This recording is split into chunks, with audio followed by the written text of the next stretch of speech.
স্কুলের সামনের খালে ময়লার বিশাল স্তূপ। ময়লার দুর্গন্ধে শিক্ষার্থী এবং পথচারীদের দীর্ঘদিনের ভোগান্তি দেখতে পেয়ে হ্যালোডিসি অ্যাপে একটি ছবি তুলে পাঠালেন এক যুবক। তবে তিনি ভেবেছিলেন তার এই মেসেজ কেই বা দেখবে, কিন্তু তাকে অবাক করে দিয়ে এই ছবি মুহূর্তেই আমলে নেন ঢাকা জেলা প্রশাসন। মাত্র কয়েক ঘন্টার মধ্যেই উপজেলা নির্বাহী কর্মকর্তা উপস্থিত হয়ে পরিষ্কার করে ফেলেন পুরো ময়লার ভাগাড়। ডিসি বরাবর আমি যখন আবেদন জানাই বা অভিযোগ জানাই, তখন আমাদের জেলা প্রশাসক আমাদের নির্বাহী অফিসার মহোদয়কে জানালে তিনি তাৎক্ষণিক আসেন এবং সকলকে দিক নির্দেশনা দেন এবং একটি স্থায়ী সমাধান কল্পে তিনি সকলকে পরামর্শ দিয়ে যান। জানা যায়, রাজধানী ঢাকার কেরানীগঞ্জের কলাতিয়া উচ্চ বিদ্যালয়ের সামনে কলাতিয়া খাল ও ব্রিজের নিচে দীর্ঘদিন ধরে কলাতিয়া বাজার ও আশেপাশের এলাকার গৃহস্থালীর বর্জ্য দীর্ঘদিন ধরে কলাতিয়া খাল ও ব্রিজের নিচে ফেলা হচ্ছিল।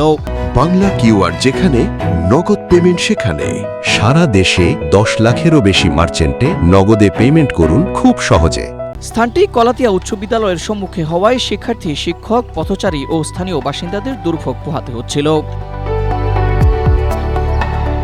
তবে হ্যালোডিসি অ্যাপে অভিযোগটি দেখতে পেয়ে জেলা প্রশাসক ফরিদা খানম সঙ্গে সঙ্গে উপজেলা নির্বাহী অফিসারকে ফরওয়ার্ড করে দ্রুত ব্যবস্থা নেওয়ার নির্দেশ দেন। পরে কলাতিয়া খাল ও ব্রিজের নিচে জমে থাকা ময়লার স্তূপ অপসারণ করে স্থানটি পরিষ্কার করা হয়। শ্রদ্ধেয় জেলা প্রশাসক স্যার মিস ফরিদা খানম, তিনি জেলা প্রশাসন ঢাকায় জেলা প্রশাসক হিসেবে যোগদানের পরেই তিনি বুঝতে পারলেন যে একটি প্ল্যাটফর্ম তৈরি করার, যেখানে সাধারণ মানুষ আবেদন করার মাধ্যমে তাদের যে কোনো ধরনের প্রবলেম যাতে সলভ করতে পারে।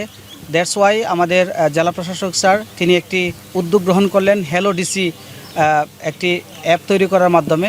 একটি আবেদন প্রক্রিয়া যেখানে হ্যালোডিসিতে আপনি আবেদন করলেই যে কোনো ধরনের প্রবলেম এটা সমাধান করবে। এ বিষয়ে জেলা প্রশাসক ফরিদা খানম বলেন, নাগরিকদের যে কোনো সমস্যা দ্রুত সমাধানে হ্যালোডিসি কার্যকর ভূমিকা রাখছে।